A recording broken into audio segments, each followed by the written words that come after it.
Smiling Meghan Markle breaks cover for the first time since Meghan, Duchess boards a seaplane to visit a women's shelter in Canada, as it's revealed her father is set to testify against her in court battle. Meghan Markle broke cover for the first time on Tuesday, leaving the palatial $14 million Canadian home where she has been holed up since last week to visit a women's shelter in Canada's poorest neighbourhood. The Duchess of Sussex left the Vancouver Island oceanside mansion shortly before 10 a.m. local time and arrived at Victoria Harbour Airport around 20 minutes later, where she appeared happy and relaxed as she laughed with her security team before boarding a seaplane for the mainland. She then made a surprise visit to the downtown Eastside Women's Centre in Vancouver to offer support and to boost the staff's spirits. The shelter posted a photograph on its Facebook page of Meghan at the center of a group of 8 women, with the caption "Look who we had tea with today." The Duchess of Sussex, Meghan Markle, visited us today to discuss issues affecting women in the community. A staff member said they only became aware of the visit when Meghan arrived and that she spent time meeting with managers. The shelter provides counseling, hot meals, and basic needs for women and children in need. She asked what the women would need in terms of support. "It was a nice meeting," the staff member said. Back in Britain, where the royal family is in turmoil over the Sussexes' decision to quit as senior royals and emigrate to Canada, it has also emerged. Thomas Markle is set to be the star witness against his own daughter in a High Court showdown over a letter she sent to him after marrying Harry. Mr. Markle also shared texts between him, his daughter and Harry before the royal wedding where he told the couple, "I'm sorry my heart attack is any inconvenience for you." Meghan denied she was barred from dialing into the landmark Sandringham summit from Canada, as palace sources said they feared talks with the Queen, Harry, William and Charles could be recorded or intercepted. The Sussex team continues to negotiate an abdication deal on money, titles and establishing their international commercial brand. Thomas Markle is prepared to give evidence against his own daughter in an extraordinary legal case over a letter she sent to Harry. The estranged father of the Duchess of Sussex is expected to be called as a key witness for the defense in a court case she has brought against a newspaper. Mr. Markle, 75, has given lawyers previously unseen text messages sent in the build-up to Meghan's wedding to Prince Harry that reveal the breakdown of the relationship between father and daughter. Some of the messages were detailed yesterday in defense papers filed at the High Court in London. The documents say that after Mr. Markle messaged his daughter saying he couldn't come to her wedding because he had been rushed to hospital for emergency heart surgery and told not to fly on health grounds, he received a text that appeared to be from Prince Harry. The message admonished him, accused him of causing hurt to his daughter and did not ask about his health. It left Mr. Markle deeply hurt. In return, Mr. Markle wrote, "I've done nothing to hurt you, Meghan, or anyone else. I'm sorry my heart attack is any inconvenience for you. Service." The women's shelter she visited yesterday is situated in one of the poorest neighborhoods in Canada on Vancouver's east side. It is the epicenter of the country's drug overdose crisis that has claimed more than 13,000 lives since January 2016. It's not clear whether the Duchess is planning a long-running association with the center. 8-month-old son Archie was nowhere to be seen, and Meghan, accompanied by members of her security detail, did not appear to take luggage with her as she flew to Vancouver. Meghan pulled a fur-lined hood over her head and wore knee-high brown boots to protect herself from snow flurries as she boarded the plane. It is the first time she has been positively spotted since she flew back to British Columbia last week, although there have been unconfirmed reports of her driving into the nearby town of Sydney by the sea and going to Victoria International Airport. She made her move as the Canadian Navy moored a vessel just a quarter-mile out to sea off Mille-Fleurs, the home where her family spent the holidays and where she has been staying in since she hurriedly left London. The coastal defence vessel Brandon moved into place in Patricia Bay on Monday. But Canadian Navy spokeswoman Lieutenant Chelsea Dubois said the mooring so close to Meghan's temporary home was coincidence, and the Brandon, she said, was in the middle of sea trials. Sometimes during sea trials they moor to conduct exercises on board, either on or around the ship, Dubois told DailyMail.com.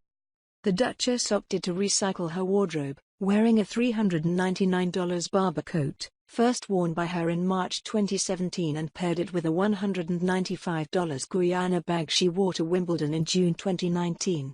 She wore Le Chameau boots retailing for $493.36. Meghan has been holed up in Mille since Friday after leaving husband Prince Harry in Britain to work out the terms for the couple quitting as senior members of the royal family. She was expected to phone into discussions between Harry, the Queen, Prince Charles and Prince William on Monday, but in the end left it all to her husband to finalize the details. Harry is due to fly back to Canada, where the couple stayed for 6 weeks in December and the New Year, later this week when the couple will start out on their new life. His last royal duty will be to appear at the draw for the Rugby League World Cup at Buckingham Palace on Thursday. The Duchess of Sussex today denied she was barred from dialing into the landmark Sandringham summit from Canada as senior royals discussed her stepping down from the royal family with Prince Harry. The couple's Kensington Palace spokesman insisted Meghan was not shut out of the discussion and just left it to her husband, saying, "In the end, the Sussexes decided that it wasn't necessary for the Duchess to join. It comes as the Sussex team continues to negotiate an abdication deal on money, titles and establishing their international commercial brand." Meanwhile, it was also revealed that the Queen allowed Harry and Meghan to quit as senior royals following a private heart-to-heart with her grandson at yesterday's crisis summit. After a family meeting at Sandringham, Her Majesty released a historic and emotionally charged statement regretting the Duke and Duchess of Sussex's decision to split their time between Canada and the UK as they wind down their royal duties. The ownership of Mille Fleurs, which is hidden from view on a promontory overlooking Patricia Bay, is still clouded in mystery. 5 neighbors, a former colleague of the realtor who last sold the mansion, and a friend of the former owner all told DailyMail.com the current owner is a Russian businessman. Some said he is a billionaire. Meghan and Harry were introduced to the mystery owner by David Foster, a friend of the owner. Foster's wife Catherine McPhee was a school friend of the Duchess of Sussex. And the multimillionaire has also declined to identify himself voluntarily ahead of new legislation in the Canadian province which will make it compulsory for the owners of properties to be publicly named. A realtor involved in the 2014 sale of the home said it was bought by a billionaire who is neither Canadian nor American for $18 million Canadian dollars, $14 million. The buyer's identity was subject to a non-disclosure agreement, the realtor, who declined to be named, said. The association of the royal couple with a multi-millionaire, or possibly even a Russian billionaire, who masks his identity comes as the Duke and Duchess of Sussex find themselves apparently at war with their own family over their decision to move to North America and move towards financial independence. An association with someone who goes to extraordinary lengths to hide their identity will raise questions over judgment as they pursue earning opportunities in their attempt to work towards financial independence. Markle vs. Markle. Meghan's father is set to be star witness against her in High Court showdown as devastating texts expose their bitter war of words over her wedding. Thomas Markle is prepared to give evidence against his own daughter in an extraordinary legal case, it was revealed yesterday. The estranged father of the Duchess of Sussex is expected to be called as a key witness for the defense in a court case she has brought against a newspaper. Mr. Markle, 75, has given lawyers previously unseen text messages sent in the build-up to Meghan's wedding to Prince Harry that reveal the breakdown of the relationship between father and daughter. Some of the messages were detailed yesterday in defense papers filed at the High Court in London. The documents say that after Mr. Markle messaged his daughter saying he couldn't come to her wedding because he had been rushed to hospital for emergency heart surgery and told not to fly on health grounds, he received a text that appeared to be from Prince Harry. The message admonished him, accused him of causing hurt to his daughter and did not ask about his health. It left Mr. Markle deeply hurt. In return, Mr. Markle wrote, "I've done nothing to hurt you, Meghan, or anyone else. I'm sorry my heart attack is any inconvenience for you." The Duchess of Sussex launched legal action against the Mail on Sunday last year after it published extracts of a letter she wrote to her father in August 2018. Meghan, 38, has accused the newspaper, the sister paper of the Daily Mail, of breaching her privacy, her data protection rights and her copyright when it published extracts. The Moss filed its defense to her case at the High Court in London yesterday. It denied her claims and argued there was a huge and legitimate public interest in the royal family, including its personal and family relationships. The defense papers also said, Thomas Markle only released Meghan's letter to the world to show it was not the loving plea her friends had been making out. He had kept her handwritten note private for months, and only revealed it to expose false claims that the Duchess had been reaching out to repair their relationship.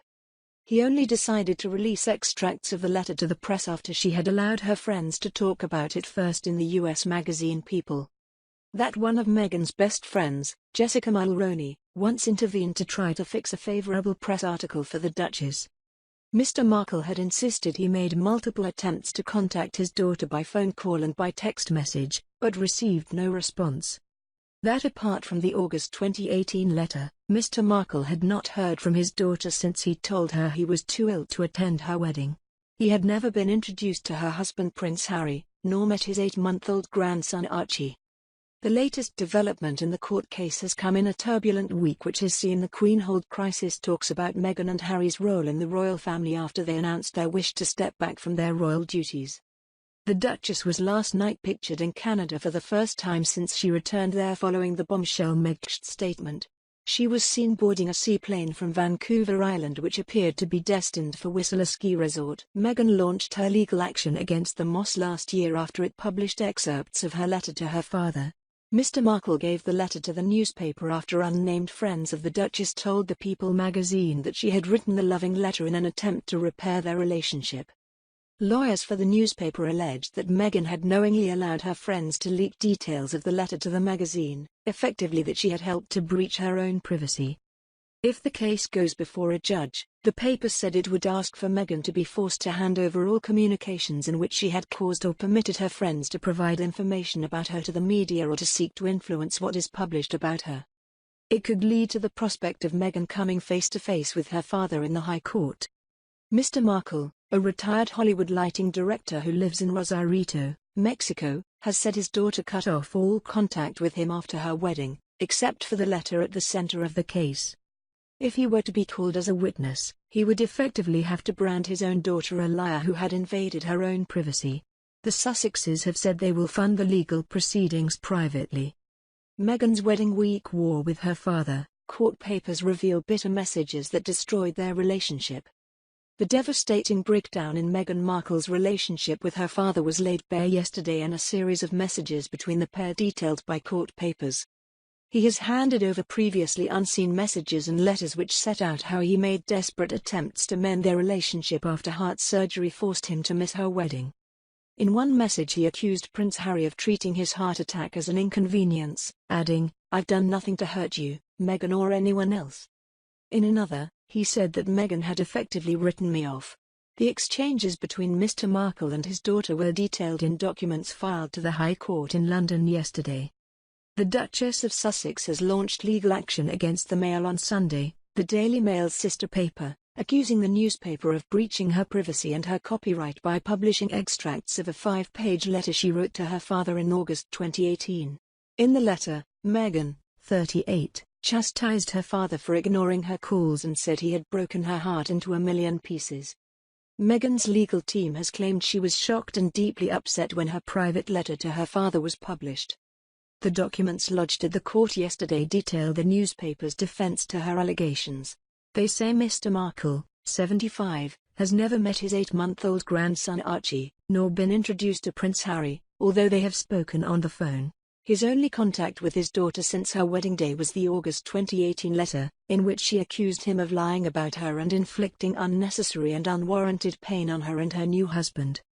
As part of the legal action, Mr. Markle has agreed to appear as the newspaper's key witness, should the case go before a judge later this year. He has handed over his own medical records and his correspondence with Meghan, which reveals how their relationship broke down in the final fortnight before her wedding. According to the messages detailed in the defense papers yesterday, Thomas Markle initially sent touching messages to his daughter, which spoke of his excitement about her upcoming wedding, before he told of his devastation when a heart attack forced him to abandon plans to walk her down the aisle. In the messages, he repeatedly told Meghan that he loved her.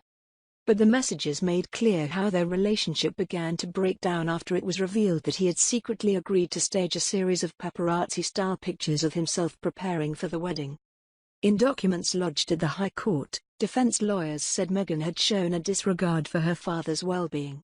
They said that even after he explained his cardiac condition and that doctors said he couldn't fly, he was on the receiving end of an admonishment from Harry. She did not make it clear that he was forced to abandon plans to attend her wedding because of his poor health, and she then ignored his repeated attempts to contact her after the wedding, they alleged. Lawyers for the Mail on Sunday told the court, if the claimant, the Duchess of Sussex, had been or was concerned about her father and his welfare, she would not have cut her father, a 75-year-old man, out of her life for the perceived sin of speaking to the press about his daughter who had become a famous royal duchess. May 10, 2018. According to the defense papers, Mr. Markle texted his daughter to say he had dropped off some flowers at her mother's house for Mother's Day. In a touching message, he told Meghan he was excited about trying on some shoes she had bought for him to wear to her wedding. She had also bought him a new suit. He ended the text with a poignant message that it was past her bedtime because of the time difference, adding, "I love you." He wrote, "I look forward to trying on my shoes and see how we look. Thank you for getting it ready for me. It's probably past your bedtime, so have a good night. I love you, Dad." May 11 or 12. The news is about to break that Mr. Markle had secretly agreed with a photographer to stage a series of paparazzi-style pictures, despite pleas from Prince Harry for the media to leave his future father-in-law alone. At the time, it was reported that CCTV had caught him posing in an internet cafe for photographs which showed him looking at a news story about his daughter's romance with the prince. Kensington Palace had previously issued a warning to publishers to respect his privacy, saying he had been harassed by paparazzi. A letter by Prince Harry's communications secretary Jason Knauf said he had been followed and urged editors not to publish pictures of him. But the Mail on Sunday revealed a series of photographs had been taken with his cooperation in March. Mr. Markle, Meghan and Harry spoke on the phone before the story broke. May 14. Kensington Palace issued a statement in which it confirmed that Mr. Markle would not attend the wedding. It said, "This is a deeply personal moment for Ms. Markle in the days before her wedding. She and Prince Harry ask again for understanding and respect to be extended to Mr. Markle in this difficult situation." The defense papers say that on that day, Mr. Markle wrote to his daughter to apologize for the furore over the posed photographs, and offered to make a public apology to both Meghan and Prince Harry. He said he loved her but would not go to her wedding as he wanted to spare her from any further embarrassment. Prince Harry sent him a message in response, saying he did not need to apologize, and that he should call them. Later that day, Mr. Markle suffered chest pains and shortness of breath and was taken to hospital and diagnosed with suspected congestive heart failure. The following day, the defense papers say that Mr. Markle texted Meghan to say he was back in hospital, and she responded, asking him to call her. May 16. Mr. Markle had an emergency operation, an angioplasty to unblock 2 arteries to his heart. The defense papers say that on that day, he texted Meghan to tell her about the surgery and said he could not attend the wedding because his doctors would not allow him to fly. He apologized for missing the wedding and said he loved her, and wished her the best, saying he had had surgery. According to the defense papers, he sent a later message, asking who would walk her down the aisle to give her away, and said he would come if she really needed him. He apologized again for not being there. He told Meghan he loved her and wishes her the best. In response, he received a text message which he believed was from Prince Harry, which he described as hurtful. According to the legal documents lodged at the High Court yesterday, it was signed Love M&H but did not ask about his emergency heart surgery, or even ask him how he felt. Instead, it accused him of ignoring some 20 phone calls from Meghan. The court papers said of Thomas Markle, he received a text response signed Love M&H, but which read as if it was from Prince Harry, amongst other things, admonishing Mr. Markle for talking to the press and telling him to stop and accusing Mr. Markle of causing hurt to his daughter.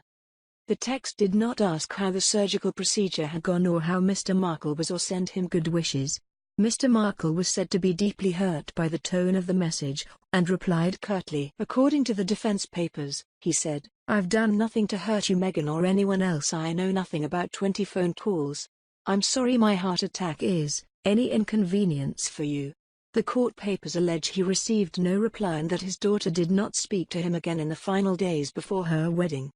In the letter that Meghan later wrote to her father in August 2018, which was published in the Mail on Sunday last year, she wrote, "You've told the press that you called me to say you weren't coming to the wedding. That didn't happen because you never called." She accused him of ignoring her attempts to contact him in the days before the marriage, saying, "From my phone alone, I called you over 20 times and you ignored my calls, leaving me in the days before our wedding worried, confused, shocked and absolutely blindsided. May 17. Kensington Palace issued a statement from Meghan, saying, "Sadly, my father will not be attending our wedding. I have always cared for my father and I hope he can be given the space he needs to focus on his health. I would like to thank everyone who has offered generous messages of support. Please know how much Harry and I look forward to sharing our special day with you on Saturday." In a statement the following day, Kensington Palace said Meghan had asked Prince Charles to walk her down the aisle at her wedding. It made no reference to her father or his hospital treatment. May 19, day of the wedding. Meghan Markle married Prince Harry and formally became part of the royal family. Her mother Doria was at her side and Prince Charles walked her down the aisle. The defense papers lodged yesterday said that Mr. Markle had insisted he made multiple attempts to contact his daughter by phone call and by text message, but received no response. When he tried to call, he said his calls were blocked and that he believed she had changed her number without telling him. Mr. Markle said he had no communication from Meghan at all until her letter in August, 3 months later. Apart from that single letter, the defense papers said he had not heard from his daughter since he told her he was too ill to attend her wedding. He had never been introduced to her husband Prince Harry, nor met his 8-month-old grandson Archie. He continued to try to make contact, and texted her in November 2018, according to the defense papers. The message read, "I want to reach out to you or try to reach out to you one more time. You apparently have just written me off and now it's telling me I guess for the rest of my life." He has received no response, the legal papers said. Thomas Markle gave Meghan's letter to the Mail on Sunday after she let friends make false claims about their relationship to US Magazine.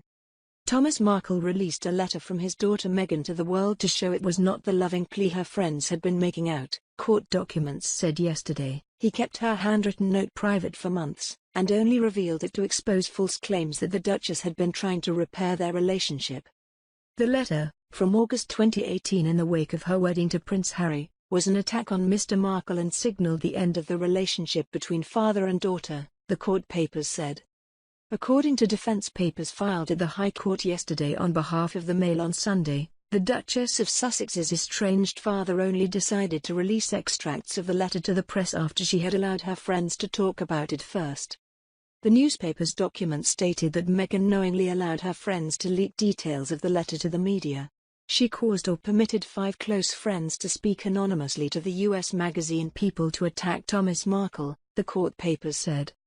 The result was a bombshell interview published on February 6, 2019, in the Celebrity Weekly headlined, "Her Best Friends Break Their Silence and the Truth About Meghan." It quoted the Duchess of Sussex's friends saying she had written an impassioned plea to her estranged father to stop victimizing her in the media. They said she had been so upset by his repeated public attacks on her and Prince Harry that she had sent the letter begging him to sort out their differences privately.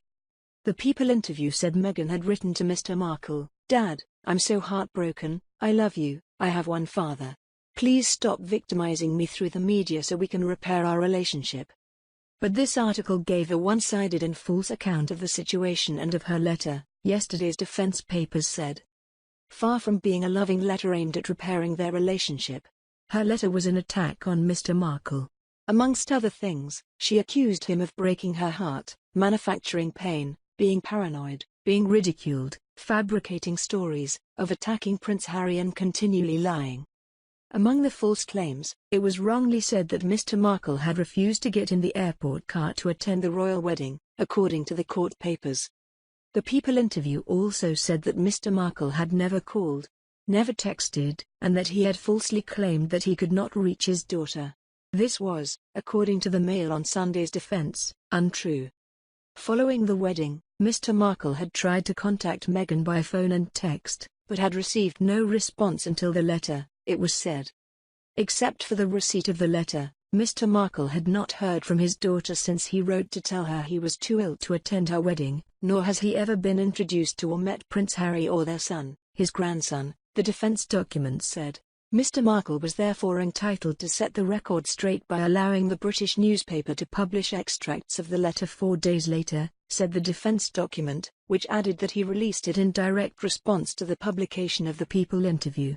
It said, Thomas Markle had a weighty right to tell his version of what had happened between himself and his daughter, including the contents of the letter.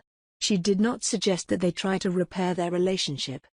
On the contrary, the final words of the letter, "I ask for nothing other than peace, and I wish the same for you," suggested that their relationship was at an end, and Mr. Markle understood those words to signal the end of the relationship. The court filing insisted the Duchess of Sussex had never denied that she gave her consent to People magazine's 5 sources, described by the weekly, which has 40 million readers in the US alone, as an intensely loyal circle of close friends. The defense document said that Meghan knowingly caused or permitted information about her relationship with her father and a description of the letter's contents to enter the public domain. The meaning and effect of the one-sided and or misleading account in the People was to suggest Mr. Markle had made false claims about his dealings with his daughter. The Mail on Sunday's defense also said, the People interview stated that Mr. Markle had responded to the letter with a letter of his own in which he asked for a photo op with Meghan, with the implicit suggestion that he was seeking to make money from a photograph of him with her. This was false. Mr. Markle had in fact written, "I wish we could get together and take a photo for the whole world to see. If you and Harry don't like me, fake it for one photo and maybe some of the press will finally shut up." None of Mr. Markle's account of events or feelings about those events was mentioned in the People interview. The defense lawyers said it was apparent from Meghan's neat handwriting and immaculate presentation of the letter that she anticipated it being read by others or possibly disclosed to the media. Meghan Markle's closest confidant Jessica Mulroney tried to fix a press article for the Duchess. By Sam Greenhill for the Daily Mail. One of Meghan's best friends once intervened to try to fix a favourable press article for the Duchess of Sussex, it has been claimed. Canadian fashion stylist Jessica Mulroney tried to influence an interview that former Meghan advisor Gina Nelthorpe-Cowan had granted the Mail on Sunday. The claim is part of the newspaper's case that the Duchess was well versed in the art of attempting to manipulate what was written about her. She has complained about her father allowing parts of a letter she wrote to him to be published in the Mail on Sunday.